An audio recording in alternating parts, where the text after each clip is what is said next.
Hola a todos, muchísimas gracias por sumarse a este cuarto comité de tumores de la Asociación Argentina de Oncología Clínica. En esta oportunidad vamos a discutir casos de cáncer de pulmón. Nos acompañan el Hospital Alemán de la Ciudad de Buenos Aires, CONEA de Resistencia Chaco y Oncología de Santiago del Estero.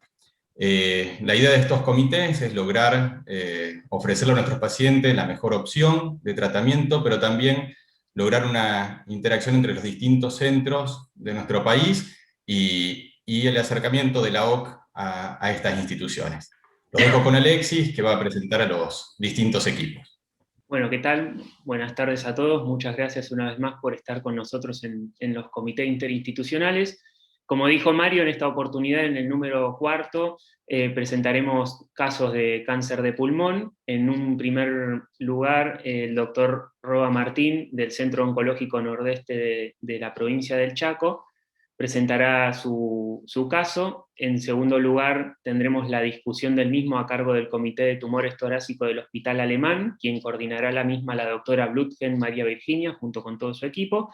Y después tendremos la presentación del segundo caso clínico del doctor Povedano Víctor, de la provincia de Santiago del Estero, con la posterior discusión también a cargo del Hospital Alemán. En primer lugar, queríamos que el doctor Roa Martín haga la presentación de todo su equipo para que después podamos desarrollar la actividad. Bueno, buenas tardes a todos, muchísimas gracias por la invitación. Ahora somos un poquitos nosotros, estamos un poquito diezmados por esta cuestión del COVID, algunos guardados. Estoy acá in situ con el doctor Guillermo Martina, que es médico oncólogo y que trabajamos en CONEA, y está el doctor Fernando Grenón, que es cirujano torácico. No compartimos techo en CONEA, sino que somos de diferentes instituciones, pero interactuamos como grupo de tratamiento en estas cuestiones de patologías torácicas. Muchas gracias, Martín. Ahora el doctor Povedano Víctor, si nos puede decir quién forma parte de su equipo en Santiago del Estero. Bueno, muchas gracias por la invitación. Ahora están presentes los dos radioterapeutas, Diego Fernández y Lucas Causa. Son dos recientes incorporaciones que tenemos en el equipo. Muchas gracias, Víctor. Y bueno, la doctora Blutgen del Hospital Alemán, si podría hacer la presentación de su equipo. Sí, gracias Mario y gracias a todos los C y Alexis por la invitación. Estamos muy contentos de poder participar. Como parte del servicio de oncología del Hospital Alemán está el doctor Carlos Vaz, que es el jefe del servicio, la doctora Susana Sena, que es la encargada del área de tórax del hospital. Con la parte de neumonología está el doctor Juan Carlos Roleri, que bueno, es neumonólogo y aparte es intervencionista a cargo de los procedimientos endoscópicos. Después tenemos por la parte de imágenes al doctor Eduardo Geremendi, que es el jefe del servicio, y al doctor Andrés Sanfardini, que nos acompañan en la parte de las imágenes torácicas, y el doctor Eduardo Geremendi a su vez es el jefe de intervencionismo del hospital.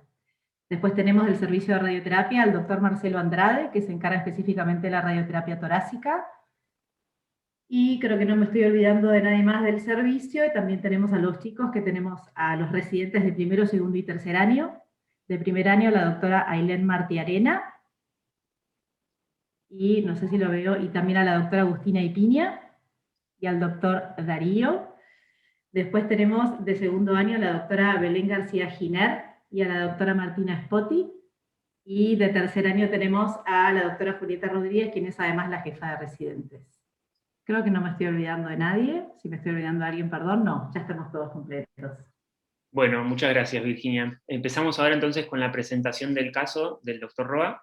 Este es un paciente que al momento del diagnóstico, del primer diagnóstico, porque es un paciente portador de 2 cánceres, tenía 47 años, no tenía antecedentes familiares ni personales, tabaquista de 15 pack years, y allá por septiembre del 2012, había empezado un mes antes con hematoquesia, por lo cual se le realiza una colonoscopía y se evidencia una lesión a 3 centímetros del margen anal, se biopsia, y esa biopsia mostró un adenocarcinoma poco diferenciado de recto bajo.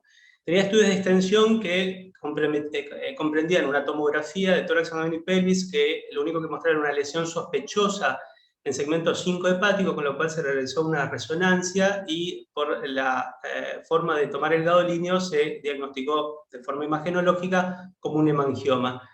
Marcadores normales CA y CA19-9, por lo cual, después de discutirlo en comité, se decidió hacerle quimio-radioterapia neoadyuvante. Hizo radioterapia hasta diciembre de 2012, 5040 centigrados es lo que recibió en la zona del tumor, acompañado de capecitabina, y en controles posteriores, tanto de rectosigmoidoscopía como por resonancia y marcadores, se había evidenciado una respuesta patológica completa, tanto en la resonancia como en las biopsias random en la zona donde estaba el tumor a 3 centímetros del margen anal. Con lo cual, después de discutirlo en el comité de tumores, decidimos que en control oncológico, nosotros en estos casos seguíamos las pautas de la doctora Bragama y le hacíamos controles trimestrales en el primer año, cuatrimestral en el segundo año, con resonancia, examen físico, tacto rectal y marcadores tumorales. Este paciente se pierde de la consulta oncológica en febrero del 2015, o sea, casi 3 años después de su diagnóstico. En septiembre del 2018, 3 años después de su última consulta oncológica, consulta a un centro de esta ciudad por disnea y dolor pleurítico derecho. Se hizo el diagnóstico de una neumonía con derrame pleural lateral, recibió tratamiento con antibióticos, se realizó en ese momento una toracocentesis y la anatomía patológica de esa toracocentesis buscando celularidad patológica desde el punto de vista oncológico fue negativa, o sea, no tenía células malignas en el líquido pleural. Así que el médico clínico que lo venía siguiendo hasta ese momento decide esperar unos meses y en febrero le realiza una tomografía sin contraste de tórax, donde se veía una masa en el lóbulo medio pulmonar derecho que medía 57 por 52 milímetros antero-posterior y transversal. Tenía amplio contacto con la pleura y la imagen ya conocida en el segmento 5 hepático a 29 milímetros que nosotros conocemos previamente como un hemangioma. Se le indica una biopsia, se hace una biopsia guiada por tomografía y el diagnóstico en principio fue el de un adenocarcinoma, por lo cual ahí vuelve a la consulta oncológica, se le pide inmunohistoquímica para diferenciar si era una metástasis única o un tumor primario, y la inmunohistoquímica es la que les muestro acá.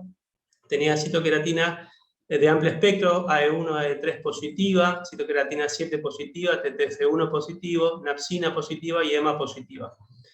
Con lo cual se hace el diagnóstico por inmunohistoquímica, un adenocarcinoma de origen broncopulmonar tipo convencional.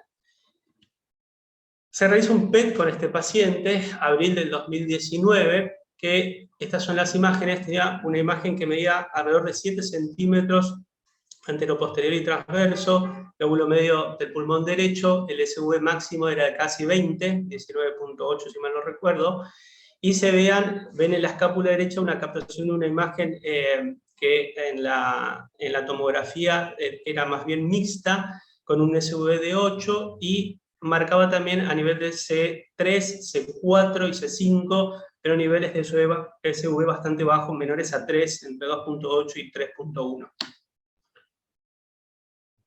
Estos son el resto de las imágenes. También tenía algunas adenopatías ipsilaterales al tumor. Las adenopatías marcaban con un SV de 3.8.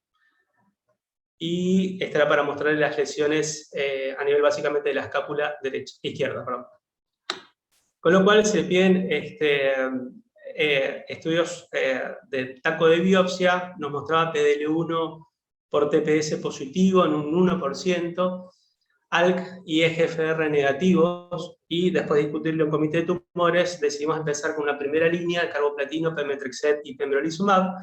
El paciente toleró muy bien el tratamiento, después de 6 ciclos de pembro y carboplatino, le hicimos un nuevo PET para evidenciar enfermedad, tenía enfermedad estable. Este es el body scan hecho en abril del 2019, el que les muestro ahora, y este es el de noviembre del 2019, donde se veía una enfermedad estable, si bien el SV de la masa pulmonar era un poco más bajo, de alrededor de 15 o 14 punto algo de SV max. Con lo cual en ese momento decidimos dejarlo en mantenimiento con pemetrexed y pembrolizumab. Siguió en controles clínicos y tomográficos, con tomografías cada 4 meses, con enfermedad estable, y en una tomografía de diciembre del 2020 se informa progresión de enfermedad a nivel básicamente pulmonar. No pude conseguir estas imágenes, les pido disculpas, pero básicamente la lesión principal del pulmón derecho, del lóbulo medio del pulmón derecho, tenía un diámetro transverso en ese momento de 145 para un previo de 80-87, y además una lesión nueva también en el pulmón homolateral, en el segmento anterior del lóbulo superior derecho, que medía 24 por 14 milímetros, con las mismas imágenes metastásicas a nivel óseo. Así es que bajo esa situación decidimos rotar el tratamiento, comienza con docetaxel, y tras 3 ciclos de docetaxel, buena tolerancia por parte del paciente, hay un nuevo PET de control. En ese nuevo PET, este es el body scan del PET nuevo, donde se veían las mismas lesiones a nivel pulmonar, pero se ve, en realidad tiene una leve mayor captación por SV esa lesión. Los diámetros son muy parecidos, tiene 147 milímetros de diámetro transverso de la lesión, pero con un SV de 21, había bajado a más o menos 14.8, 15 en la mejor respuesta, y aparecen sí lesiones en el octavo arco costal del lado derecho, con un SV de 6, y en la D12, que era sintomática para el paciente, tenía dolor con necesidad de opiáceos en ese momento. Por lo cual, este paciente recibió radioterapia sobre esa D12, que era la lesión más sintomática para el paciente, y por lo pronto decidimos que siga con docetaxel para discutir a posterior. Hizo otras consultas en centros en Buenos Aires. Hay algunos oncólogos que hablaron de quizás irradiar la lesión pulmonar, seguir con docetaxel, irradiar la D12 y la lesión pulmonar. Se planteó la posibilidad de hacer un NGS, es una plataforma de secuenciación, pero no es nada accesible para nosotros. Este paciente tiene la obra social de la provincia, con lo cual hasta ahora no hemos tenido ningún paciente que haya accedido a la cobertura para este tipo de estudios. Y la otra situación sería cambiar la línea, pasar a una tercera línea y pensar en cuál. Pensamos en agregarle antiangiogénicos al docetaxel o directamente cambiar la línea, siempre y cuando no tengamos un NGS que nos dirija un poco el target de tratamiento, si es que lo hubiera, o si tuviéramos la posibilidad de presentarlo por algún protocolo de investigación en este contexto al paciente. Una situación que pasó ahora: este paciente está internado hace unos 8 días.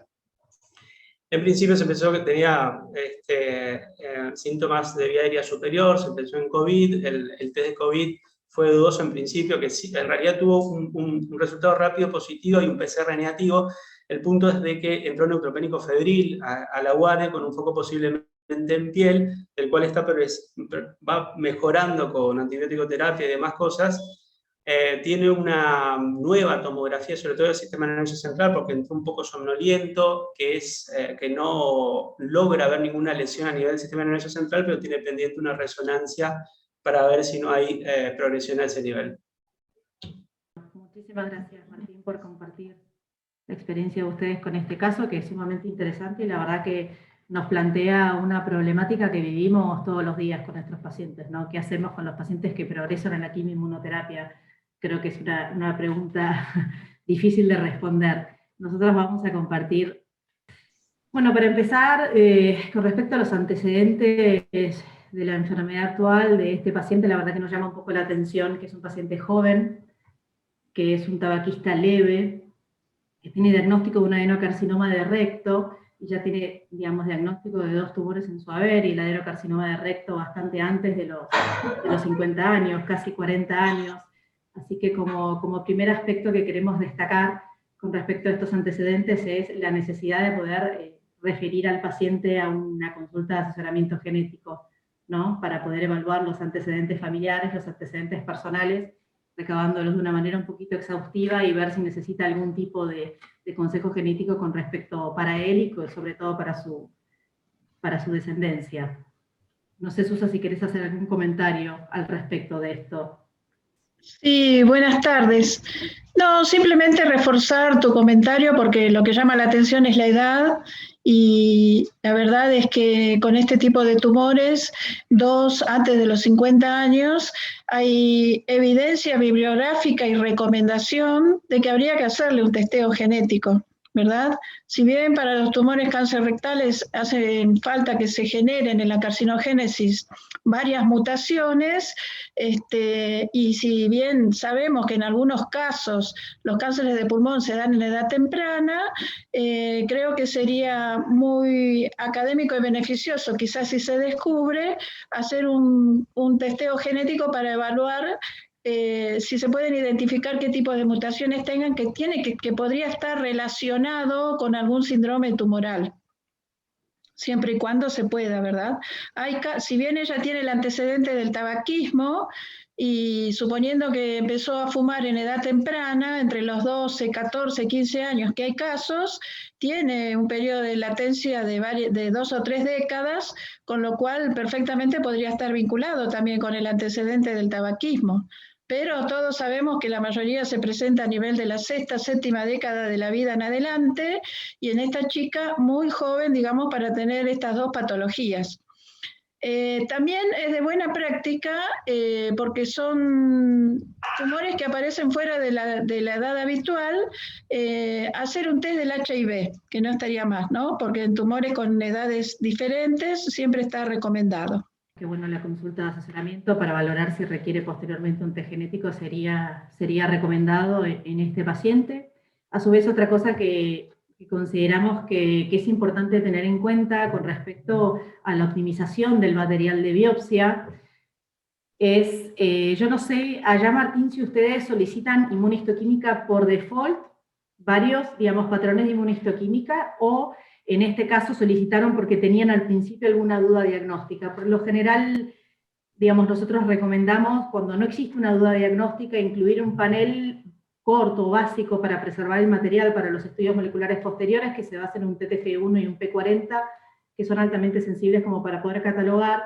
Y en este caso también priorizamos tener en cuenta el antecedente del cáncer de colorectal, y es importante, digamos, para reforzar la comunicación con el patólogo, porque muchas veces los patólogos, y más cuando no se tratan de patólogos en la misma institución, no tienen acceso a la información y a veces no incluyen en el panel de inmunohistoquímica estos antecedentes, y por más que la probabilidad preclínica habla acerca de un cáncer de pulmón en cuanto a antecedentes e imágenes, muchas veces nos puede sorprender. Entonces siempre sugerimos incluir en la inmunohistoquímica no solamente el CEA, sino la citrocreatina 20 y el CDX2. Yo no sé allá, Martín, cómo es el caso de la inmunohistoquímica, si piden un panel por default o lo... Sí, básicamente lo que comentaste del trabajo interinstitucional es bastante difícil porque este paciente tiene un periodo largo donde se perdió la consulta oncológica, ya viene biopsiado después de los estudios por la neumonía, y entonces la comunicación que nosotros logramos con algunos patólogos puede llegar a ser fluida, pero no siempre pasa, entonces me parece que salen muchos por default, tal cual como vos decís. Es una cuestión de la interinstitucionalidad, ¿no? Tal cual, tal cual. Eso me parece que es algo súper importante para destacar en lo que es un comité multidisciplinario, porque hoy por hoy en cáncer de pulmón necesitamos preservar la biopsia lo más posible, y si no tenemos dudas con respecto al diagnóstico, la verdad que con 2 tinciones sería más que suficiente, y en este caso incluyendo siempre las del tubo digestivo como para poder descartar que no esté asociado a su antecedente, ¿no? Bueno, pero eso sabemos que muchas veces es difícil de lograr, ¿no? Bueno, con respecto al estudio PET, también nos pareció interesante poder destacar, digamos, el rol del PET en la estratificación del cáncer de pulmón.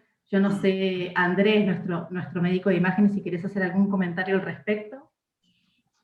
Bueno, sí, demostró el PET-TC ser como el gold estándar para determinar el compromiso óseo en el cáncer de pulmón. De hecho, tiene más sensibilidad que el estudio que el celularama.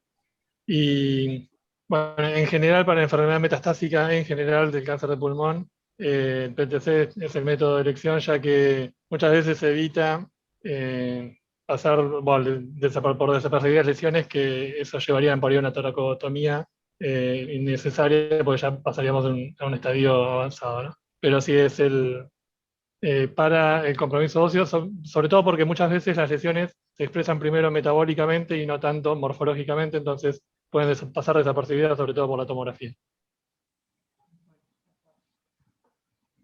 Bueno, y lo otro que queríamos destacar, obviamente siempre adaptándonos al momento, ¿no? Esto era 2019 y al escenario y a las herramientas con las que contamos cada uno, en cuanto a lo que es, digamos, el perfil de alteraciones driver que nosotros buscamos. Como todos sabemos, digamos, la medicina de prevención avanzó muchísimo en el último tiempo y el cáncer de pulmón, específicamente el tipo no escamoso, adenocarcinoma, es uno de los ejemplos más vivos de esto, en el cual casi un 45% de los casos podemos identificar alteraciones driver predictivas de sensibilidad y de respuesta a terapias target, y si podemos ver este gráfico, casi la mayoría de ellas podemos acceder a terapias target que están aprobadas y comercializadas, como el caso de GFR, ROS1, LK y BRAF. Después tenemos en el caso de digamos, de NTRK y de RED, es un caso que se encuentran aprobadas y a las cuales podemos acceder en uso compasivo. Lo mismo el caso de MET en el skipping del exón 14, lo mismo en el caso de la inserción del 20, y también muy próximamente en el caso del CARRAS. Entonces todas estas alteraciones que uno quizá las escucha y las encuentra tan lejana, de pronto a más de un 80-90% de las veces podemos acceder a ellas, ¿no? O al menos en la teoría. Después obviamente tenemos todos los problemas prácticos, pero representan un porcentaje muy importante. Entonces, acá ya catalogamos lo que son los biomarcadores esenciales y los biomarcadores de interés. Los biomarcadores esenciales que creemos que no pueden faltar en cáncer de pulmón son el GFR, el LK, el ROS1 y el BRAF, aparte del PDL1, y sobre todo en el caso de esta paciente, que es una paciente joven, que es una paciente tabaquista liviana, entonces muy probablemente valga la pena investigar. Obviamente, como lo que vos planteaste, Martín, la posibilidad de acceder a una secuenciación sería lo ideal. A la secuenciación podemos acceder, digamos, en una etapa secuencial, es decir, primero solicitando los biomarcadores, y si estos son negativos, posteriormente la secuenciación, o en un escenario ideal, que es el que pueden experimentar afuera pidiéndola upfront o de inicio, que si bien requiere mayor cantidad de material, de un 20% versus un 5%, es muchísimo más costo efectiva y nos permite poder acceder e investigar exhaustivamente todas estas alteraciones driver en el contexto ideal. Yo no sé, Susa o Carlos, si quieren hacer algún comentario con respecto a esto. No, en realidad por ahí era para plantearlo antes que esto, y era un poco volviendo a las imágenes del PET. Si no me equivoco, no, había una imagen de hemangioma en el hígado, había una imagen muy pequeña en la escápula, y había compromiso ipsilateral, creo que el tamaño ganglionar quizás era por arriba de los 15 milímetros, pero un poco sí quería comentar qué porcentaje de pacientes se descartan de la cirugía, porque esa imagen de la costilla es mínima, si es que es esa, y qué porcentaje de pacientes se dejan de interpretar como enfermedad localizada o enfermedad avanzada con un centellograma tomografía o una tomografía sola versus un PET scan. Me parece un comentario interesante, previo a toda esta disquisición molecular tremendamente importante, ¿no? Sí, con respecto al PET, lo que sí sabemos y que se ha posicionado en este último tiempo ha sido que de todos los pacientes que están planificados con estadificación, ya sea con tomografía o centellograma, y tienen indicación quirúrgica, de cada 5 cirugías, 1 se cae por la información que aporta el PET. O sea que por esa y otras razones se ha considerado el estudio como de indicación y se considera estándar cuando uno puede recurrir a ellos. Tal cual. Nosotros lo apoyamos muchísimo como parte de la estadificación en cáncer de pulmón, y las guías, siempre que sea accesible, lo recomiendan. Sí. Nada, y yo que para recalcar lo que se está diciendo, y encima el PET, hecho antes de la biopsia, lógicamente, nos cambia la conducta del 30% de los casos, con respecto a si vamos a biopsiar, dónde vamos a biopsiar, digamos, si hay una lesión fuera del pulmón o vamos a ir propiamente a la del pulmón, y además también en cuanto a en qué lugar de la lesión vamos a biopsiar. ¿Sí? Así que, para recalcar la importancia del PET. Tal cual, por la captación, tal cual. Sí, muchas gracias por ese comentario porque es muy, muy importante. Bueno, con respecto a la elección de esquema, nosotros la verdad que estamos de acuerdo, considerando que esta paciente no tenga una alteración driver más allá de las que investigamos. La verdad que como tratamiento en primera línea en cáncer de pulmón, la inmunoterapia la podemos recibir como monoterapia, combinada con quimioterapia o inmunoterapia.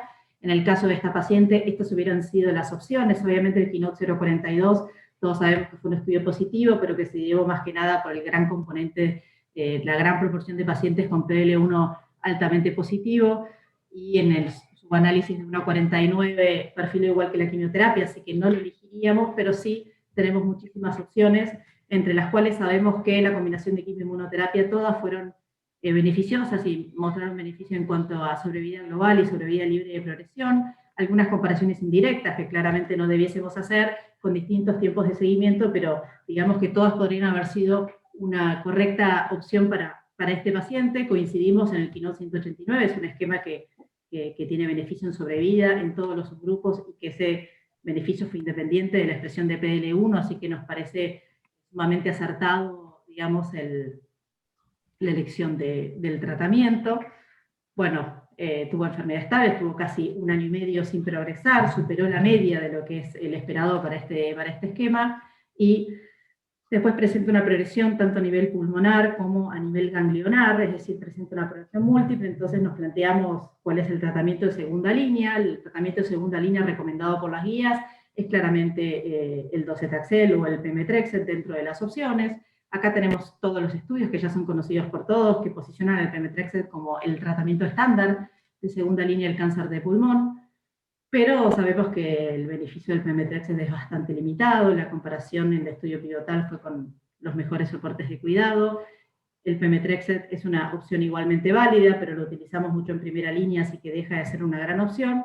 Para nosotros es importante, digamos, la asociación de docetaxel con antiangiogénicos, que no siempre tenemos la posibilidad de acceder a ellos. Podemos discutir la significancia clínica de esta asociación, pero sabemos que es estadísticamente significativa en el caso de ramucirumab para las dos histologías, en el caso de la combinación con Intedanib, sobre todo para el adenocarcinoma, así que quizá ensayo clínico, que ahora lo vamos a ver, o la combinación con un antiangiogénico con la idea o con la intención de poder optimizar o mejorar la performance del docetaxel hubiera sido una opción para nosotros. Sabemos que todos los datos que tenemos de los estudios de docetaxel son de pacientes que progresan a quimioterapia y no tenemos mucho dato de los pacientes que progresan a inmunoterapia. Tenemos ahora en el último congreso del Internacional de Pulmón, se presentaron algunos datos de series retrospectivas de pacientes que reciben quimioterapia posterior a la inmunoterapia, e impresiona que al docetaxel pareciera irle algo mejor, tiene una media de sobrevida de 13 meses en estudio randomizado que es bastante superior a los comparadores históricos, creyendo que hay cierta potenciación con lo que es el antecedente de la inmunoterapia y lo mismo con las combinaciones, pero por supuesto, siempre que es, digamos, un paciente que progresa a la quimioinmunoterapia, sabemos que en la resistencia a la inmunoterapia tenemos distintos mecanismos de resistencia intrínseca y resistencia adquirida, y muy probablemente, digamos, la segunda línea del futuro venga por acá, venga por estudiar cuál es el mecanismo de resistencia a la inmunoterapia y ver qué asociaciones podemos establecer. Se están estudiando muchísimos esquemas que intentan vencer esto, sabiendo que tenemos cierto territorio inmunogénico todavía aún en la progresión. Así que creo que un poco la idea va por acá. Nosotros a este paciente en el hospital alemán le hubiéramos ofrecido este estudio, que es un estudio que tenemos ongoing. No sé, Susa, si lo querés comentar, que sos la investigadora principal. Sí, muchas gracias. Sí, siempre el recordatorio, como dijeron los doctores, de ofrecerles protocolos de investigación clínicos a pacientes como cáncer de pulmón avanzado, ¿verdad? En ese sentido, nosotros en este momento estamos participando de este estudio, el LIP 008, que justamente con los conceptos que mencionó Virginia, donde parecería que la inmunoterapia, después de haber recibido en primera línea línea por diferentes mecanismos inmunobiológicos estudiados, podría seguir siendo útil. Se diseñó este estudio para pacientes con estadios 4 que no tengan drivers oncológicos y que hayan progresado a quimio, a inmuno o a inmuno y quimio.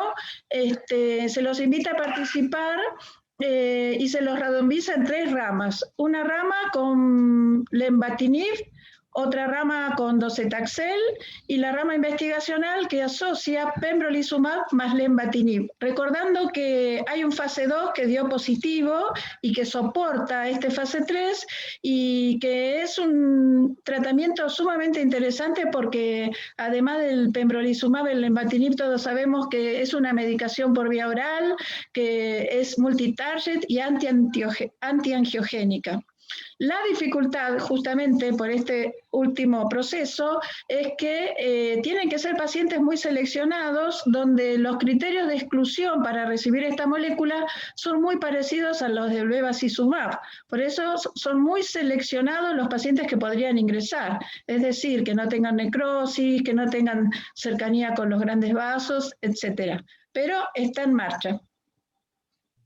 Nosotros creemos que, bueno, el docetaxel, si bien es la línea estándar y es lo que protocolarmente proponen las guías, creemos que un ensayo clínico siempre es una mejor opción para el paciente, sobre todo porque sabemos que, digamos, la evolución de la paciente con el docetaxel no nos llama la atención porque la verdad que la PFS mediana de los estudios del docetaxel no suele exceder los 3-4 meses, ¿no? Así que cualquier combinación sería quizás superior en el caso que podamos acceder, por supuesto. Bueno, el paciente después presenta el concepto de oligoprogresión, entendiendo como oligoprogresión el compromiso metastásico, por definición, digamos, de hasta 5 lesiones comprometiendo 3 órganos, y, bueno, hace radioterapia a nivel de dosis y continúa con docetaxel. A mí me gustaría preguntarle tanto a Marcelo, el radioterapeuta, como a Eduardo, si nos pueden contar un poquito la experiencia con respecto a realizar radioterapia, tanto a nivel antálgico como a nivel, digamos, de intención oncológica, versus la radiofrecuencia, que es otra de las técnicas que contamos en el hospital para este tipo de escenario. Yo no sé si, Edu, ¿nos querés contar algo con respecto a la posibilidad de radiofrecuencia? ¿Crees que aplica para este? En cuanto a el uso de la radiofrecuencia para el sistema esquelético, lo primero es saber si vamos a buscar un beneficio de control de la enfermedad o vamos a buscar analgesia solamente, o sea, dependiendo que la estratificación del paciente, ¿no? Si es única lesión o si es, ¿cómo se llama? No es oligometastásico, vamos a buscar el control de la enfermedad. Entonces hacemos radiofrecuencia y nosotros también, dependiendo del grado de lesión, por ejemplo, si las lesiones de este tipo, como lesiones líticas, además agregamos la vertebroplastia o cementación de la lesión. Perfecto, y no sé, Marcelo, si querés aclararnos algo con respecto a la radioterapia en D12, y ya pasamos a la primera pregunta de la discusión, ¿qué es lo que opinás sobre la radioterapia, sobre la lesión pulmonar, como parte del tratamiento, digamos, de la oligoprogresión que presenta este paciente? Bien, claro que sí, con mucho gusto. Primero, antes de que me olvide, la utilidad también del PET es trascendental para nosotros definir el campo y la extensión del campo de radioterapia. Entonces, partir de la enfermedad en su mayor volumen y la de menor volumen lograda después del tratamiento primario, hace que nosotros definamos el campo. Antes de la era del PET, se trataba todo el mediastino bilateral, más toda la enfermedad, y eso tradujo, yo creo, en la poca significancia que tiene el estadio 3 con la vieja radioterapia. Siguiente, por el tema de la lesión ósea, muy bien, esta lesión de columna vertebral, algo que soporta tanto peso en la economía, son lesiones clave que no hay que esperar a que la fractura esté puesta, sino hay que anticiparse y irradiarla en su debido momento. Y obviamente si hay alteración de la estructura, ver la interconsulta con intervencionismo para ver si se puede hacer alguna plastía o si requiriera alguna fijación o algo, siempre es importante de tener en cuenta. Tratar de comprender de que la radioterapia de campos grandes que se utilizaba antes, que nos daba control tumoral, pero también mucha toxicidad, no es la radioterapia de ahora, de campos muy bien localizados, que tienen por ahí no tanta repercusión clínica y buen control tumoral. En un paciente oligoprogresivo, se habla hoy en día de ya no radioterapia paliativa, sino de radioterapia ablativa, cuando uno ve de que el paciente tiene líneas de tratamiento futuras para hacer y una sobrevida que valga la pena. Entonces, ya no pensar en paliación, sino en radioterapia más moderna, por ahí con SBRT, con otras técnicas que producen una ablación de los focos metastáticos, ¿no? Entonces, eso también es muy importante de considerarlo.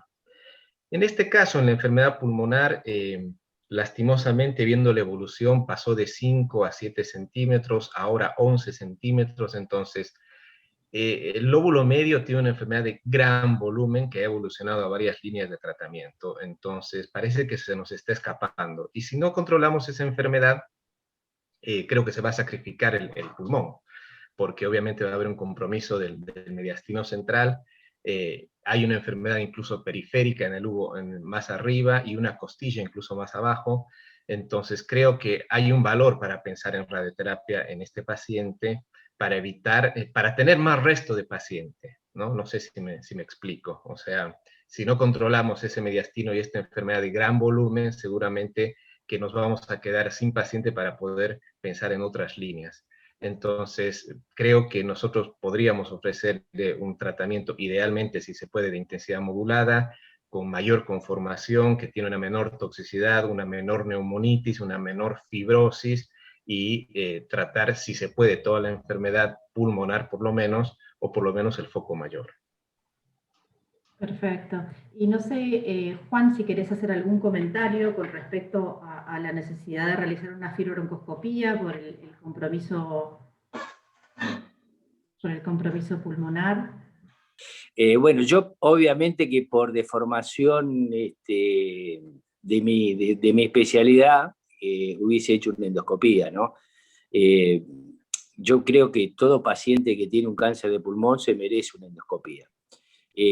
No sé si ese volumen del lóbulo medio, la masa tumoral puede ir hacia el mediastino, como dice Marcelo, pero también puede avanzar hacia el bronquio del segmento intermedio.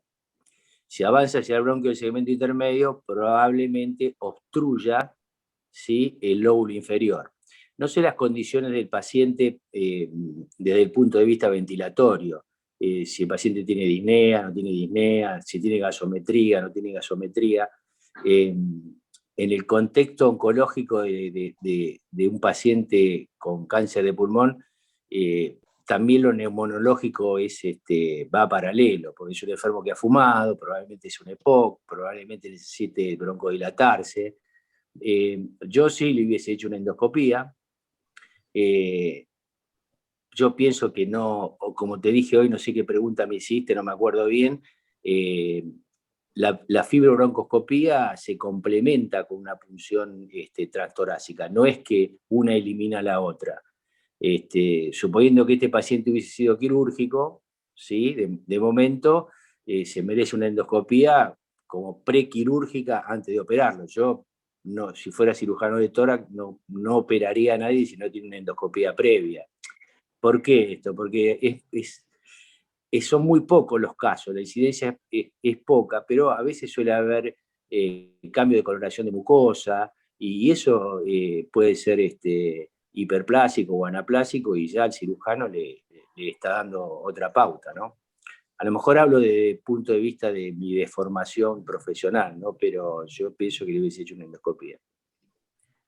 Bien, está perfecto. Nosotros un poco lo que planteamos, Martín, es que quizá la radioterapia sobre la lesión pulmonar quizá tiene más carácter de, junto con, digamos, la eventual fibrobroncoscopía y eventual procedimiento, más carácter de evitar una obstrucción y un compromiso del paciente por digamos, todos los procesos posobstructivos que suelen ser de complicación, más que como tratamiento de la lesión pulmonar, como tratamiento de la oligoprogresión, porque es un paciente que no solamente progresa a nivel del pulmón, sino también tiene una progresión ósea, no solo a nivel de la costilla y también a nivel de la vértebra, en un paciente que basalmente no tenía tantos territorios comprometidos, es decir, que de los 3 territorios, 4 que tiene, hay 2 o 3 que progresan, y progresan, digamos, muy prontamente al tratamiento con docetaxel, así que muy probablemente la radioterapia la encaremos más en función paliativa y nosotros propondríamos hacer una siguiente línea de tratamiento. Obviamente, como hablamos al principio, focalizar muchísimo en la posibilidad de realizar una secuenciación, que no siempre tiene que ser un foundation. En el hospital italiano y en el hospital, sobre todo en el hospital italiano, hay un protocolo ahora que se llama Espora, que realizan secuenciación y que es bastante más accesible. Es limitada porque es con Oncomine, o sea, no es con un Foundation Medicine, pero es bastante más accesible que hacerlo afuera, así que de repente esa sería una alternativa un poco más adaptada quizá para este paciente, pero creo que vale la pena poder investigar y poder ajustar, porque lo poco que podemos ofrecer posterior a esto, si no es un protocolo de investigación, que en este momento siempre lo estimulamos, pero en este momento creo que para este caso no conozco que haya ninguno abierto.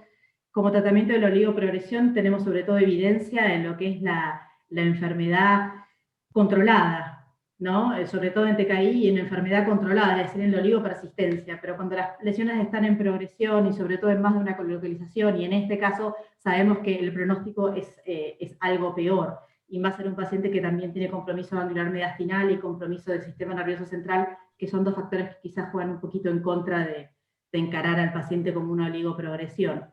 Y como tratamientos de tercera línea, la realidad que tenemos poco para ofrecer, pero vos, como bien dijiste, al no haber recibido antiangiogénicos, muy probablemente quizá la asociación de paclitaxel y bevacizumab es una buena opción para este paciente. Si bien es un estudio de segunda línea, muchos pacientes habían recibido más de 3 líneas de tratamiento, y casi el 40% entre cruza rama a lo que es Pacli y Beva. No tenemos este análisis de su grupo porque es corto, pero bueno, podría ser una posibilidad para intentar antiangiogénicos, pero bueno, tenemos que tener algunos factores en cuenta. La verdad que nosotros en este paciente estimulamos la NGS, por sobre todas las cosas, en el caso que sea accesible, para poder orientar un poco más el tratamiento, porque sabemos que las opciones que quedan realmente no tenemos muchas expectativas con ellas. Y con respecto a los antiangiogénicos, no sé, Susa, si vos querés hacer reparar en este tema, que como parte de la investigadora principal del LIP tenés que estar bastante atenta a este tipo de cuestiones. Sí, en realidad el protocolo es para segunda línea. Hoy no tenemos protocolos para tercera línea, y este tratamiento, si bien es mejor que la monodroga, tiene las mismas salvedades que el levantimib por el tema del bevacizumab.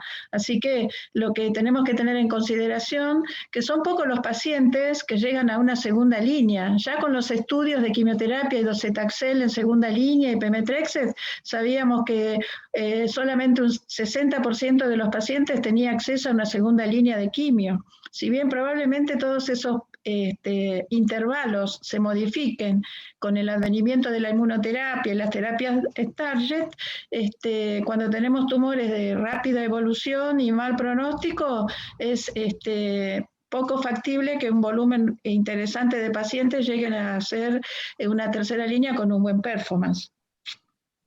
Tal cual, Martín. Así que nada, nosotros como recomendación en el caso que se pueda, NGS y ensayo clínico, pero por sobre todo NGS, y valorar también la radioterapia a nivel mediastinal para evitar alguna complicación inmediata. No sé cuál era la idea de ustedes o en qué estaban pensando con este paciente. Sí, estamos intentando el NGS, pero bueno, estamos en el medio, vino esta complicación infecciosa y demás, que bueno, estamos viendo sobre todo por la cuestión de que a mí me crea dudas el sistema nervioso central, porque la tomografía no logró definir nada, y si hay enfermedad del sistema nervioso central, bueno, ya nos cambia un poco bastante la expectativa de este paciente. Una pregunta que se me ocurrió mientras comentaba Marcelo el tema de la radioterapia sobre la columna dorsal y más o menos la vertebroplastia. Yo siempre tengo esta discusión con el traumatólogo. Siempre ambas cosas, cuando aparecen este tipo de cuestiones de hacer radioterapia y la vertebroplastia, o uno puede elegir, en su centro uno puede elegir por vertebroplastia y después veo la radioterapia, o cómo se maneja en ese sentido. Bueno, creo que hay que entender muy bien que la vertebroplastia es un procedimiento que brinda estructura, sostén y soporte. Y hay algo de control tumoral donde haya daño celular directo a consecuencia del procedimiento en sí. pero tienes muy poca certeza de un efectivo control tumoral porque hay cosas que no vas a ver a ojo del observador, ¿me entiendes? Entonces, en el concepto de radioterapia puede ser un poquito más abarcativo y por ahí da un mayor control tumoral con radioterapia que con un procedimiento de este tipo, a lo menos me parece. Igual está el doctor Geramendi, que es experto en el tema. Sí, estoy de acuerdo, estoy totalmente de acuerdo. Nosotros lo que no podemos decir que la vertebroplastia controle la enfermedad, porque si bien en estudios histológicos se ha visto que a 5 milímetros del polimetilmetacrilato, que es el cemento que usamos, hay necrosis tumoral, porque lo que hace es justamente una reacción exotérmica cuando se fragúa el cemento. No se considera un tratamiento antitumoral. Dependiendo del tamaño de la lesión y dependiendo qué estructuras invade, yo mencioné la posibilidad de hacer radiofrecuencia. Ahí, en ese caso, sí sería para control de la enfermedad. Pero justamente dependiendo de la extensión. Entonces, quizás una combinación entre SBRT y vertebroplastia que le va a dar un mejor sostén estaría correcto. O podría hacerse radiofrecuencia, repito, dependiendo el tamaño de la lesión y dónde compromete. Tal cual, muchas veces nosotros lo que hacemos en el servicio es combinar. Primero el doctor Geramendi hace la parte que le compete a él y después el paciente viene a radioterapia y hacemos algo un poquito más abarcativo, porque creo que utilizar ambas técnicas, si se dispone, es lo ideal para el paciente. Si llega a tener compromiso cerebral, bueno, estamos todavía más a favor de, sí, tal cual como decís, posterior al tratamiento existe la posibilidad de una tercera línea, estamos todavía más a favor de un tratamiento sistémico más que un tratamiento del paciente como oligoprogresión. Bueno, yo no sé si alguien quiere hacer algún comentario más o ya pasamos para el siguiente caso. ¿Carlos? Y una pregunta, porque así como tenemos dato en próstata hoy con enfermedad, con número X de metástasis, o tenemos algunas revisiones en mama del CIRS en cuanto al tratamiento de la enfermedad primaria, como planteaste en algún momento, con radioterapia o con algún procedimiento X. ¿Hay alguna data que avale eso en cuanto a que mejora el PFS o la supervivencia? Porque en próstata sí. En mama es bastante discutido, es más bien retrospectivo y de grandes números. Por supuesto, en otras patologías se hace por una cuestión paliativa, probablemente en toda enfermedad pelviana o cabeza y cuello, a pesar de ser avanzada. Pero con respecto a pulmón, en algún momento existió la evidencia de que por ahí tratar el primario con enfermedad avanzada más para pequeñas células. Corríjanme ustedes que saben más que yo de esto. No sé, Marce, si con respecto a lo que es el tratamiento de oligoprogresión y el tratamiento a nivel pulmonar, como yo decía antes, tenemos pocos estudios. Primero tenemos muy poco estudio prospectivo. Lo poco que tenemos ya discrepancias en lo que es la definición de oligoprogresión. Todos los ensayos clínicos y todos los estudios involucran distintas definiciones. Ahora el IACLC saca una, digamos, por convención para intentar unificar, que es la presencia de 3 órganos comprometidos y hasta 5 lesiones. Después, antes de encarar un tratamiento de oligoprogresión, siempre hay que tener en cuenta el performance del paciente, las localizaciones, cuando tenemos mal performance o cuando tenemos compromiso mediastinal o cuando tenemos compromiso del sistema nervioso central, no son buenos candidatos para considerarlo, y la mayor cantidad de estudios involucran tratamiento de la oligoprogresión, sobre todo en el contexto de oligopersistencia, es decir, pacientes que reciben tratamiento sistémico, que están en respuesta, o al menos la enfermedad controlada, y ahí sí tenemos intervenciones que mejoran la PFS. Y sobre todo, tenemos mucho estudio en lo que es TKI, y lo que es paciente con EGFR mutado. Tenemos menos en la población no mutada, pero en ese contexto sí tenemos algunos datos que mejoran la PFS, pero no en pacientes con progresión. De hecho, hay uno de los estudios que tiene muy poquitos pacientes que involucra pacientes en progresión y pacientes con enfermedad controlada, y los pacientes que están en progresión les va bastante mal. No sé, Martu, si vos te estuviste revisando el tema, si querés agregar algo más. Sí, justamente lo que vos estabas comentando, que la evidencia es limitada, que revisamos muchísimos artículos sobre el tema, sobre, más que nada, digamos, al principio, como decía Virginia, variaban las definiciones de lo que es oligometástasis, y que en este caso además estamos hablando de oligoprogresión, lo cual en los trabajos también varían algunas definiciones. La mayoría de los trabajos que hablan de tratamiento son de la oligometástasis, en enfermedad controlada, que se les ofrece técnicas quirúrgicas de radioterapia ablativa o ablación por radiofrecuencia, como los que vos mencionabas, Carlos, en próstata, como el SARC-COMET, que es un fase 2 en pacientes con cáncer de pulmón, o el RAPTURE, y también hay varios estudios retrospectivos, y muchos trabajos en pacientes con TKI, pero la mayoría son en pacientes con enfermedad oligometastásica y no incluyen a pacientes en progresión en general. Son pacientes con enfermedad controlada. Lo que sí se termina concluyendo de la mayoría de estos estudios es que los pacientes que tienen oligometástasis tienen mejor PFS y OS que los pacientes que tienen enfermedad metastásica sistémica.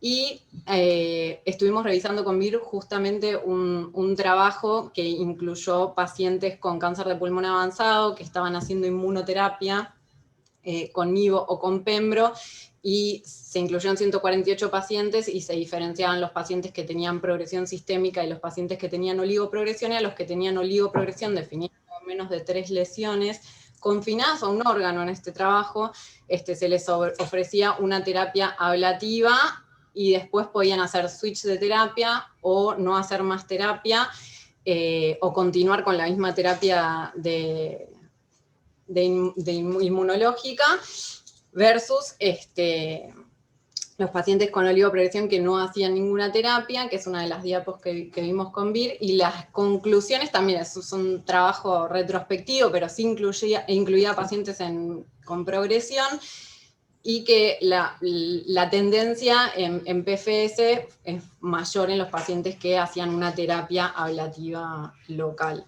Pero bueno, repetimos que no hay una evidencia robusta, y trabajos como los que preguntaba Carlos, está ongoing un trabajo que se llama STOP Trial, que es un fase 2 que está incluyendo pacientes con enfermedad oligoprogresiva, y veremos los resultados de cómo les va con la terapia ablativa local. Claro, creo que el concepto va de que, como bien decía el doctor Vaz, no es como en próstata, que sabemos que si irradias el primario en un cáncer metastático, estás haciendo un bien porque evitas un fenómeno de replicación tumoral y podés ir a terapia ablativa con el residuo de enfermedad metastática distal o oligoprogresiva. En este caso de pulmón, no. La única indicación, como tal vez este caso que presentaron, es control local, para que tener resto de paciente para resto de terapia sistémica, pero no buscarías ningún beneficio con tratar el primario y no hacer nada más. O sea, este paciente tira para adelante con la terapia sistémica que están haciendo. Lo que sí, como son líneas que combinan inmunoterapia, ya no van por la radioterapia paliativa, sino por una SBRT, porque lo que quieren activar son vías de fenómenos de efecto abscopal, ¿no? Entonces lo que buscan es un fenómeno de presentación de antígeno, de activación inmunitaria, de respuesta en enfermedad periférica, y despertar la inmunidad del paciente. Entonces todos los últimos trials están yendo en ese sentido, ya no en radioterapia paliativa, sino en radioterapia ablativa para explorar este efecto. Bueno, perfecto, muchísimas gracias. Me parece que nos pasamos un poquito de tiempo. No sé, Martín, si querías hacer alguna pregunta o algún otro comentario. No, para nada, les agradezco muchísimo. No, muchas gracias a vos por poder compartir tu experiencia con este paciente, y no sé si querés, Víctor, que continuemos con tu caso. Bueno, vamos a empezar con el segundo caso clínico. Esta es una mujer de 67 años, sin antecedentes ni hábitos tóxicos, una anexiohisterectomía hace 20 años, con un buen contexto social, que en julio del 2020 empieza con un trastorno en el habla, una desviación de la comisura vocal hacia la derecha, que no le habían dado secuelas, una exploración física normal, unas transaminasas un poco elevadas, y en un ataque cerebral se ven múltiples lesiones focales suprainfratentoriales de entre 20 y 26 milímetros. ¿Sí? Se hace una PANTAC y en una tomografía torácica en el lóbulo inferior izquierdo se ve una lesión de 33 milímetros, bordes irregulares, y unos ganglios mediastinales de 10 milímetros aproximadamente. Entonces, bueno, generalmente nosotros acá en Santiago el paciente nos llega más tardíamente, nos consultan ya con biopsia, ¿no? Pero bueno, dentro de las posibilidades de biopsia, vemos todos los procedimientos con los que le pueden haber tomado una muestra, y esta paciente se hace una biopsia. Entonces, yo considero, así como ustedes, que es muy importante el trabajo multidisciplinario, la optimización del tiempo de diagnóstico, y como hoy tenemos todas estas pruebas que son necesarias, el tipo de muestra y el tamaño de la muestra. Y como bien lo dice Julio, el tamaño importa y lo sabes. ¿Bien? Entonces, se le hizo una TAC con un throughput. Bien, el diagnóstico es un adenocarcinoma que tenía estructuras glanduliformes, papilares, vacuolas citoplasmáticas con mucus, es lo que decían. Bien, entonces nosotros ahí ya no llega el paciente, nosotros nos planteamos iniciar quimioterapia más radioterapia cerebral, obviamente pedimos el resultado de mutaciones, ¿bien? Y la conducta que tomamos fue esperar el resultado de las mutaciones y empezar con la radioterapia cerebral. En eso ya empezamos a recibir algunas, que ya nos vino con la mutación del EGFR. ¿Bien? Y ahí empieza el primer problema, ¿no? Porque nos llegaba la del EGFR, pero no teníamos la del T790. ¿Bien? Entonces es una paciente PAMI, muchas veces nosotros tenemos que adecuar, por eso pongo acá todos los esquemas que uno pensaría que podría hacer, nos tenemos que adecuar a lo que tenemos y a la accesibilidad que tenemos, ¿no? Entonces, en el contexto, nosotros teníamos una paciente con un adenocarcinoma de pulmón, día 4, EGFR mutado, con metástasis cerebrales. Hizo una radioterapia holocráneo, 30 grays en 10 sesiones, tomó su corticoide, un protector, y habitualmente nosotros tenemos una demora de entrega de PAMI entre alrededor de 30 a 35 días de lo que pidamos, y únicamente nos autorizan en primera línea el lotinib o afatinib. Nosotros, al tener el acceso, le empezamos a dar el lotinib que teníamos y le prescribimos eso, ¿no? Una paciente con complicaciones bajas, la verdad que toleraba muy bien, desde el interior de Santiago, y las suspensiones que tuvo fue por falta de entrega, digamos, no por una cuestión de toxicidad. Esta es una tomografía del 3 de agosto y una más actualizada, donde la lesión que medía 33 ahora está alrededor de los 20 milímetros, con una muy buena respuesta. Las lesiones tanto cerebrales también con muy buena respuesta, y una excelente tolerancia al tratamiento. Bueno, alrededor del 75% responde, ¿no? Obviamente con la mutación del exón 19 tiene una mayor sensibilidad, entre los no mutados responden 10%, cosa que nosotros ya sabemos. Y lo más importante son las mutaciones con resistencia, ¿no?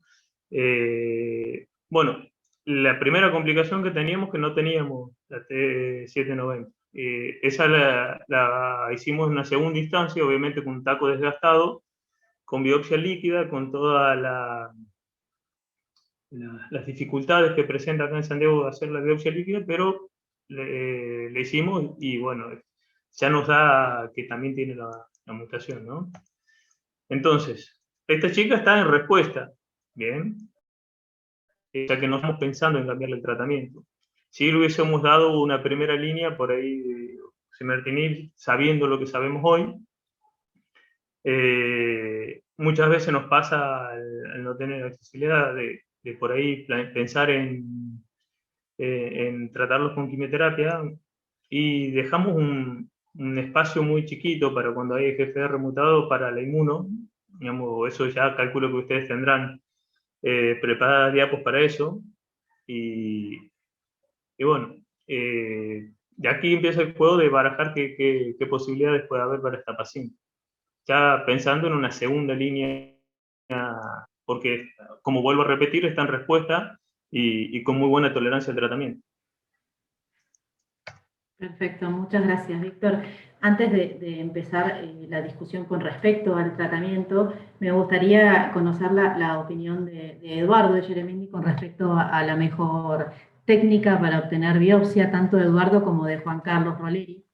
Son un poco lo que discutimos siempre en nuestros ateneos de tórax, si hacemos una punción guiada bajo TC o si hacemos una fibrobroncoscopía, y quién nos puede dar mejor acceso y mayor cantidad de material. Así que les paso la palabra, Edu, no sé si quieres empezar con respecto a las imágenes de este paciente.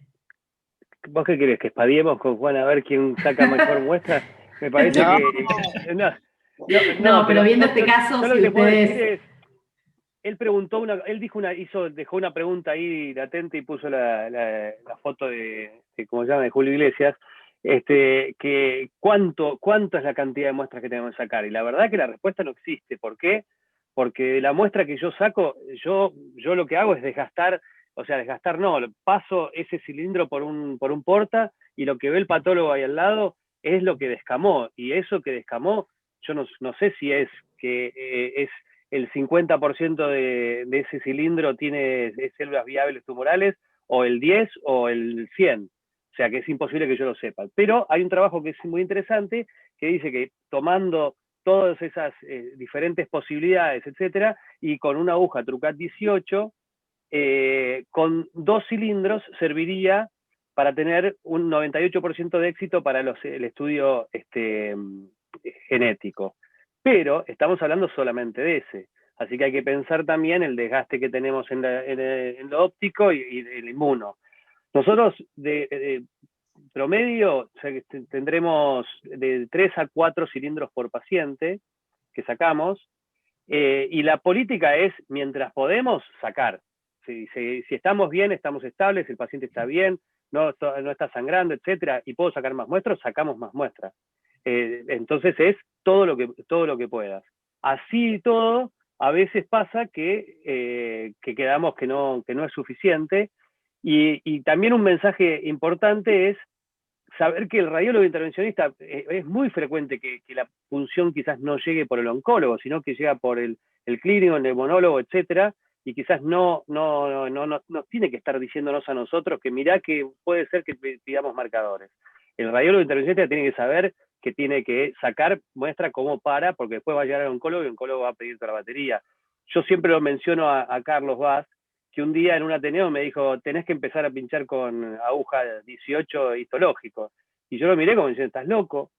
Y le dije, bueno, mirá, vamos a empezar a tener más complicaciones, más neumotórax. Y sí, empezamos a tener más neumotórax, pero también el beneficio, creo que ya todos los que están acá en este ateneo saben cuál es el beneficio que tenemos por esa muestra que sacamos. Así que le dejo la palabra a Juan. No, se me cortó internet y no pude ver la imagen. ¿Qué era la imagen que me mandaste vos, Virginia, hoy? Esa imagen, a ver si, como ellos planteaban, una de las opciones por fibrobroncoscopía, si vos crees que la fibrobroncoscopía hubieras podido acceder a... ¿Cuánto medía la imagen? ¿Unos 4 centímetros? ¿3, 4? 33 milímetros medía. Está bien. No, a ver, hacer una biopsia de pulmón a ciegas en este paciente sin tener radioscopía, la rentabilidad obviamente que es muy baja, es menor al 20%, ¿no? Pero yo insisto, bueno, se puede hacer con una radioscopía. Ustedes no se olviden que el árbol bronquial tiene una división dicotómica. Una rama subsegmentaria le da lugar a 2 y así sucesivamente. O sea, uno puede pensar que está en el segmento posterior, haciéndolo a ciegas, pero realmente no está en la rama subsegmentaria correspondiente. Por eso, si uno hace radioscopía, las posibilidades de llegar al diagnóstico son también mucho mayores, ¿no? Si la imagen es menos de 2 centímetros, eso es de Eduardo, está claro, porque la rentabilidad es el 10%, muy baja, y también puede hacer una motora como lo hace él, ¿no? Eso estamos totalmente de acuerdo. Pero yo sigo insistiendo en esto. La punción bajo TAC y la endoscopía no es punción bajo TAC versus endoscopía. No hay versus, se complementan. ¿Por qué? Pues si es una imagen nodular, y vuelvo a repetir lo anterior, y el paciente es quirúrgico, a la larga se va a comer una endoscopía, como prequirúrgica, para ver cómo es el árbol traqueobronquial, o para hacerle una biopsia. Ahora bien, puede pasar que a mí me la manden como prequirúrgica, yo hago una biopsia negativa, y eventualmente eso va claramente a Eduardo. La ventaja que uno podría tener sobre la punción bajo TAC es que a veces uno se cree que es un tumor, y no es un tumor, es un tuberculoma. Entonces ahí corro con la ventaja de un lavado broncoalveolar, ¿sí? O puede ser una micosis también, digamos, ¿no? Por dar un ejemplo. Y ahí corro una ventaja, sí, sobre Eduardo, porque la rentabilidad del lavado broncoalveolar es importante. Ya nos ha pasado de punzar un tuberculoma y mandarlo sin diagnóstico y mandarlo a operar, y fue una tuberculosis. No es que nada nuevo. Pasó el año pasado y me lo acuerdo claramente el caso. Con biopsia, con granuloma, pero que no especificaban si tenía casiosis o no, y Eduardo le hizo una punción y le dio exactamente lo mismo. Conclusión, fue a cirugía, conclusión, era una tuberculosis. Por eso digo que no es versus. Yo pienso que se complementan. Obviamente, si uno hace radioscopía, tiene mayor sensibilidad que haciéndola ciega, ¿no? A no ser que sea una masa tumoral como la anterior, de 10 centímetros, que bueno, ahí caiga donde caiga, seguramente uno va a tener diagnóstico, ¿no? Esa es mi opinión. Muchas gracias, Juan. Bueno, sí, nosotros, Víctor, entonces coincidimos que en este caso con ustedes la punción guiada bajo TC era el método de elección, pero siempre recordando lo que dice Juan, que la fibrobroncoscopía es importante también como parte de la estadificación. Con respecto a las preguntas del tratamiento, creo que coincidimos con ustedes, esperar el resultado de las mutaciones. Esto ya lo hablamos, pero sabemos que, lo hablamos en el caso anterior, pero tenemos casi un 45% de alteraciones driver identificables y predictivas de sensibilidad a terapias target, a las cuales podemos acceder, así que nos parece fundamental siempre que se pueda investigar exhaustivamente y esperar el resultado, porque, bueno, uno de los mejores ejemplos es el caso GFR de esta paciente, o el caso de LK, en el cual sabemos que podemos tener medianas de sobrevida prolongadísimas, así que en la medicina de precisión el ejemplo por excelencia es el ejemplo de GFR, y creo que vale la pena esperar. Y con respecto al tratamiento del sistema nervioso central, si bien nosotros coincidimos que hay tratamientos TKI que nos permiten no tratar al paciente aunque esté en hipertensión endocraniana, es decir, que por la velocidad de acción que tiene el TKI, nosotros podríamos esperar el resultado de las mutaciones y evitarle la irradiación al paciente, pero sabemos que eso es en un escenario ideal en el cual podemos, desde la biopsia hasta el resultado molecular, tener 3 días, que claramente no es el caso ni de ustedes ni nuestro. Nosotros también tenemos de 2 a 3 semanas entre el primer proceso y hasta que recibimos, entonces es mucho más expeditivo y mucho más práctico ya ir irradiando a una paciente que encima está con síntomas que esperar el resultado. Pero sabemos que en el escenario ideal nosotros podríamos esperar el resultado si le vamos a dar un TKI, como por ejemplo el osimertinib, que tiene una tasa de respuesta casi más del 80%.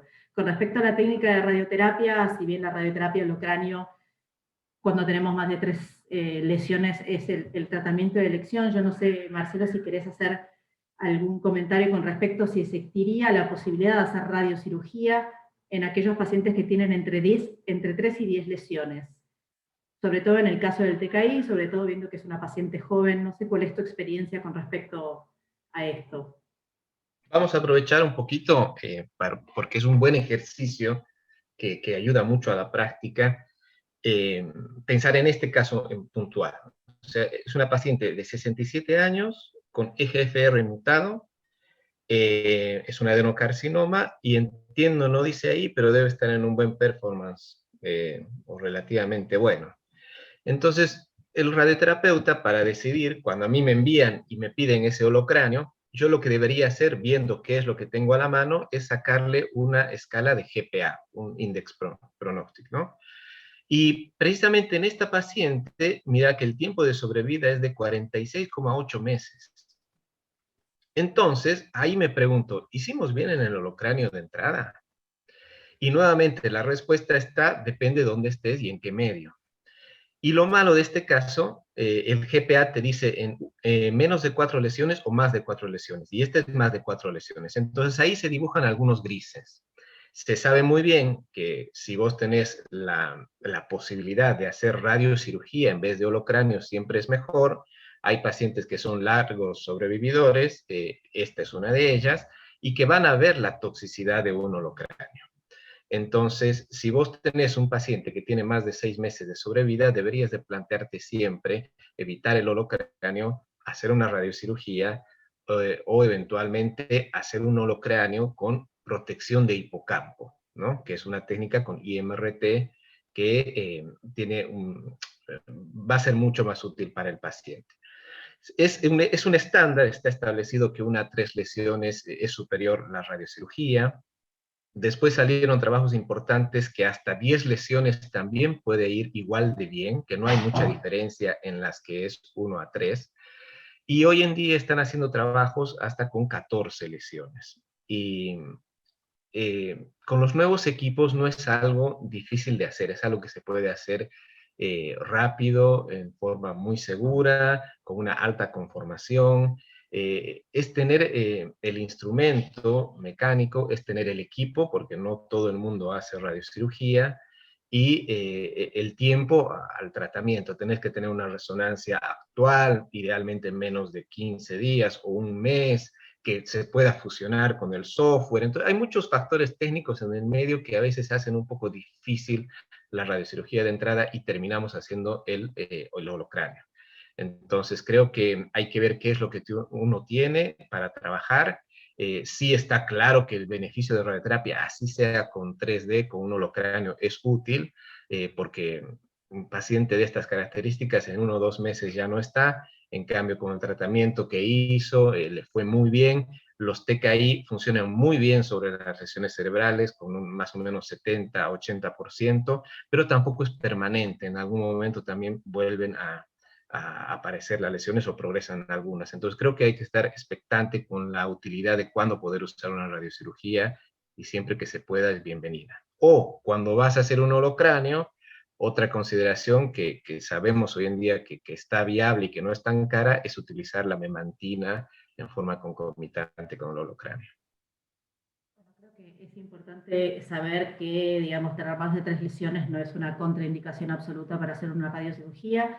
Hay varios estudios que están en curso, hay varios que demuestran que también puede tener utilidad entre 3 a 10 lesiones, sobre todo porque sí ya tenemos bastantes datos con respecto a lo que es la toxicidad del holocráneo, ¿no? Voy a ir rápido porque creo que estamos un poco jugados con el tiempo. Creo que la pregunta que hiciste, Víctor, con respecto al tratamiento es sumamente atinada. Creo que todas son opciones, ¿no? En este caso, en un EGFR mutado, cuando nosotros encaramos una primera línea de tratamiento, podemos tener una estrategia secuencial, es decir, iniciar con un TKI de primera o segunda generación, y después posteriormente pasar a uno de tercera generación en determinados casos, o iniciar con uno de tercera generación, y siempre nos preguntamos cuál es el rol de las combinaciones, así que la pregunta es sumamente atinada y la hacemos todos los días. Bueno, está claro que el TKI de primera y segunda generación en la estrategia secuencial demostró beneficio con respecto a lo que fue la quimioterapia, y ellos en esta población de pacientes, y la comparación de primera versus primera generación no mostró ninguna diferencia. Cuando evaluamos primera versus segunda generación, tenemos 2 estudios que evalúan el afatinib y que evalúan el dacomitinib. El dacomitinib es el primer TKI de primera, en este caso de segunda generación, pero entre primera y segunda generación, que demuestra beneficio en sobrevida, y demuestra un beneficio particular en el análisis de su grupo en la mutación del 21, así que podría haber sido una opción para este paciente, pero siempre tenemos que tener en cuenta que este estudio no incluyó pacientes con metástasis cerebrales, como es el caso de la paciente, así que ahí tenemos una pata floja, digamos. Después tenemos la opción de empezar con un TKI de tercera generación. Todos conocemos el trabajo del Flaura, que es el osimertinib, que tiene un beneficio impresionante en la mediana de sobrevida global, con una tasa de respuesta en muchos de los subgrupos. Entonces, al momento de elegir una estrategia, si osimertinib upfront versus una estrategia secuencial, tenemos que tener en cuenta que en el estudio Flaura, en la rama comparadora, es decir, los que usarían ERLO o gefitinib, hubo un 30% de los pacientes que nunca accedieron a un tratamiento subsiguiente por deterioro del performance o por muerte. Y a su vez que el mecanismo de resistencia del TKI de primera y de segunda generación involucra a la T790M, que nos habilitaría para hacer un tratamiento secuencial, pero solo en el 40 al 60% de los casos. Así que sabemos que va a haber una pequeña población que nunca va a acceder a una segunda línea, y de los que acceden a la segunda línea hay un 40% que no podría acceder. Entonces, uno de los principios de la medicina de precisión es siempre intentar utilizar la droga más activa upfront. Si hacemos una comparación indirecta, que tampoco se tiene que hacer, las medianas de sobrevida libre de progresión son dentro de todo comparables con las tres estrategias, las medianas de sobrevida global también, pero en el caso, en aquellos estudios de TKI de primera generación que no tienen la T790 y que no pueden acceder a los osimertinib, ahí la mediana de sobrevida es algo menor. Así que, digamos, tenemos beneficios a favor y tenemos en contra. Nosotros siempre recomendamos, en la medida de lo posible, el osimertinib, pero por supuesto que la estrategia secuencial es una excelente estrategia para aquellos que pueden acceder, y bueno, obviamente adaptándonos siempre a las posibilidades.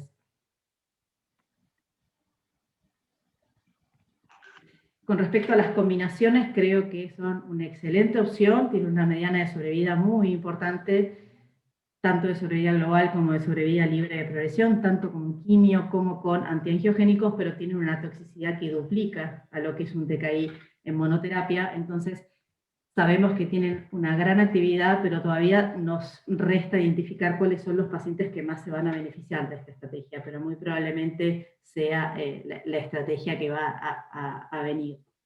Con respecto, bueno, a esta segunda línea, nosotros nos queda la duda, Víctor. Ustedes solicitaron una biopsia líquida porque la T790 de nuevo sabemos que es bastante infrecuente, ¿no? De menos de 2% de los casos la encontramos, del 2 al 4% de los casos, como T790M de novo. Lo que sí sabemos es que posteriormente los pacientes que reciben un TKI, como en el caso de la paciente de primera línea, de primera generación, muy probablemente entre un 40 y 60% de los casos, cuando el paciente progresa, desarrolla la T790M. Y en los kits de GFR, al menos en el laboratorio que nosotros lo pedimos, incluye un kit que evalúa varias mutaciones, dentro de ellas, digamos, del exón 18 al 21, y en el exón 20 la T790 la evalúan. Entonces la primera pregunta es: ¿dónde realizan ustedes el estudio molecular? Si sabes qué estudio solicitan, y si esta biopsia líquida la realizaron en qué momento, digamos, de la secuencia de tratamiento, ¿al inicio o posterior a haber recibido el erlotinib? Bien, esa es una muy buena pregunta. Nosotros, cuando nos llega el primer resultado de mutaciones, bien, queríamos tenerla, entonces la pedimos en ese momento. El taco nos vino desgastado, entonces nos ofrecieron, antes de rebiopsiar, hacerlo a través de la biopsia líquida. Ah, perfecto. O sea que, ¿y el paciente ya tenía algún tiempo de tratamiento cuando realiza la biopsia líquida? Me parece que estaba en radioterapia. Me parece que estaba en radioterapia. Ah, ok. Bueno, esa es una pregunta interesante, porque en el caso que el paciente, digamos, haya recibido un tiempo de TKI de primera generación, muy probablemente la T790M la presente como mecanismo de resistencia. ¿Y qué técnica utilizan para el EGFR? ¿Vos sabés cuáles son las mutaciones que analizan? Si es un PCR por COVAS, ¿dónde lo realizan? Generalmente nosotros lo hacemos a través de Argenomics. La muestra se envió ahí. La parte de que son, no lo sé. En fin. Ok, porque es rara la discordancia. Habría que evaluar en este caso si la evalúan dentro de las mutaciones del exón 20, si la estudian. Hay veces que depende un poco de la sensibilidad de la técnica, porque digamos, del nivel de cobertura de esa técnica, si la identifica o no la identifica, y la T790 requiere algo más que que otras mutaciones, entonces habría que averiguar por qué no se encontró en esa biopsia original, cuánto tiempo pasó, quizá exhaustivamente, digamos, desde el momento que se le hizo la biopsia líquida, si había o no había recibido la afatinib, porque es rara la discordancia, digamos, que no se haya encontrado en tejido que se encuentra en biopsia líquida, aunque puede pasar, analizaría un poco esa discordancia, y también es raro que el paciente haya respondido tan bien. ¿Cuánto tiempo lleva de tratamiento? Ahí es donde un error de fecha, digamos, está llegando recién al año de sobrevida libre de progresión. No son 49 meses. Está llegando recién al año de sobrevida libre de progresión. Está entre los 9 y 11 meses. Bueno, de confirmar un poquito esta discrepancia, creo que si el paciente tiene T790 sería un excelente candidato para realizar osimertinib, independientemente que no haya progresado, porque de hecho creo que osimertinib es lo que hubiésemos elegido de inicio en este paciente. Habría que un poco analizar el porqué de esa discrepancia, quizá repetir el estudio tanto en biopsia líquida como en tejido. Y bueno, sí, nosotros accedemos al osimertinib, por supuesto que sería quizá la mejor opción, con respecto, aunque el paciente no haya progresado, con respecto a las otras opciones, como vos bien dijiste, bueno, nosotros interpretando que la T790 la había presentado en plasma posterior a haber recibido un tiempo de tratamiento de TKI, ahí en el caso que la T790 hubiera dado positiva, rotamos a osimertinib, y si daba negativa, la indicación es el tratamiento con quimioterapia, obviamente siempre de la lesión progresante buscándola en tejido previamente. Sabemos que el osimertinib tiene un beneficio importantísimo tanto en primera como en segunda línea en los pacientes que presentan la mutación, y como vos bien dijiste, la inmunoterapia en este paciente no es de elección, independientemente del valor de PDL1 que tenga, porque sabemos que son tumores fríos, sabemos que el valor de PDL1 no es predictivo de respuesta en la población EGFR mutada, y sabemos que por los datos que tenemos de los estudios de segunda línea que incluyeron pacientes con EGFR, la performance de la inmunoterapia en esta población es muy baja, así que no sería el camino ideal. Si en algún momento el paciente progresara, tendríamos que estudiar el mecanismo de resistencia y seguir por ese camino, y una vez que agotamos todo el tratamiento con TKI, ahí recién se podría plantear la inmunoterapia asociada con quimioterapia, o primero quimioterapia y posteriormente inmunoterapia, ¿no? Yo no sé, Susa, si querés hacer algún comentario con respecto a este caso y con respecto a estos hallazgos. Sí, muchas gracias. Sí, acá la dificultad más importante son los accesos, ¿verdad? Porque si bien estamos en un ateneo interdisciplinario y estamos tratando de avalar las conductas por lo académico, nuestro país tiene una realidad que no podemos desconocer. Por eso yo siempre con Virginia la hago bajar un poco a la tierra, porque una cosa es la teoría y otra cosa es tener el paciente que quema, que vos sabés que hay cosas que le podés dar y que aunque logres demostrarlo teóricamente, no vas a tener el acceso. Entonces hay que recurrir a lo que uno tiene en mano, y eso, digamos, es la realidad de nuestro país. Pero en este ateneo, en función de lo que tendríamos que indicar desde el punto de vista académico, obviamente está muy claro que lo que dicen los protocolos de recomendación, sobre todo cuando hay lesiones cerebrales de inicio, recurrir al osimertinib, ¿no? Porque cuando uno, digamos, mira un poco a la distancia, nosotros los mayores estamos viviendo una etapa en el tratamiento del cáncer de pulmón maravilloso, porque pensemos que el 5% nada más de los pacientes con estadio 4 o 6 estaban vivos a los 5 años, y más allá de eso, de la inmunoterapia, de las terapias drivers, también estamos viviendo un cambio en el paradigma del tratamiento de las metástasis cerebrales. Yo recuerdo en este momento una New England del año 90, cuando era residente, hace 30 años, donde Posner decía que la presencia de lesiones cerebrales múltiples te generaba una sobrevida de 30 días, independientemente de cuál tipo sea el tumor que lo generó. Si se trataba con corticoides, 60 días, y si se tenía acceso a la radioterapia holocranial, alrededor de 6 meses o más, dependiendo de la histología del tumor.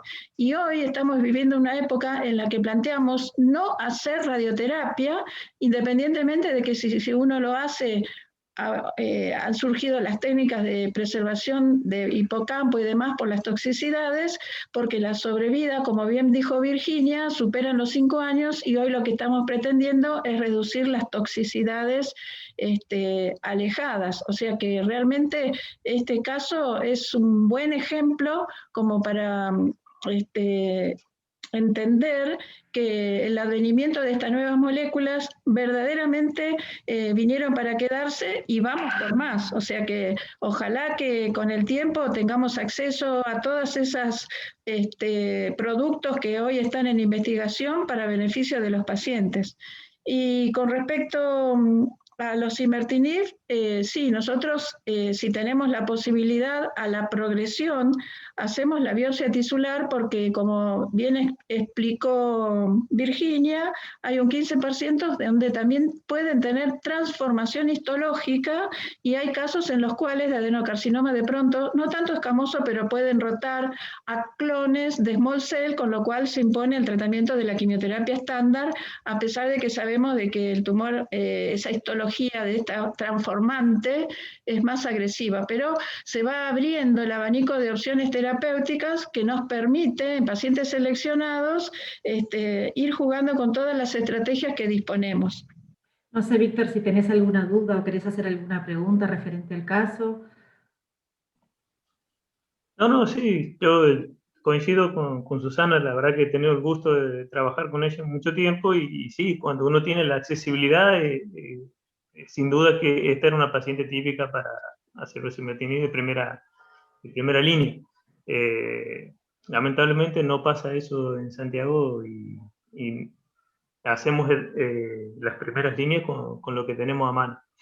En cuanto a la mutación, sí, yo no recuerdo exactamente, la pedimos posterior a cuando ya empezamos, pero me parece que estaba en radioterapia. No había empezado el erlotinib.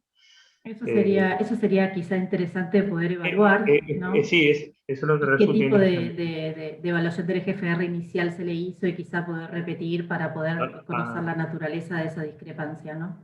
Sí, de todas maneras, yo creo que también en el caso de necesitar una rebiopsia, en este caso estamos un poco más limitaditos, ¿no? Esta chica tendríamos que esperar una progresión y ver dónde progresa, y si no, tendríamos que manejarlo con biopsia líquida. Porque acuérdate que esta chica tiene una lesión pulmonar de casi 20 milímetros en respuesta, y las cerebrales también están en respuesta. Claro, parece estar en respuesta con este TKI, así que no parece que urge, pero bueno, sí, quizá mientras que está en respuesta, evaluar la naturaleza de la discrepancia, porque llama un poco la atención tanta respuesta con esa alteración. Bueno, yo no sé si alguien más tiene alguna pregunta, o ya podemos ir cerrando, porque me parece, nos van a matar, pero nos fuimos bastante del tiempo estipulado. Perdón, Mario. No, estuvo muy buena la discusión, por eso no los cortamos, muy valioso todo el trabajo. Quiero agradecerle tanto a Martín y Víctor y a sus grupos, y bueno, a Virginia, a vos y a todo el equipo del Alemán. Sumamente provechosa la discusión, y bueno, los esperamos para el próximo comité dentro de un mes. Muchísimas gracias, y nos estamos viendo. Hasta luego. Un abrazo, Víctor. Muchísimas gracias a todos.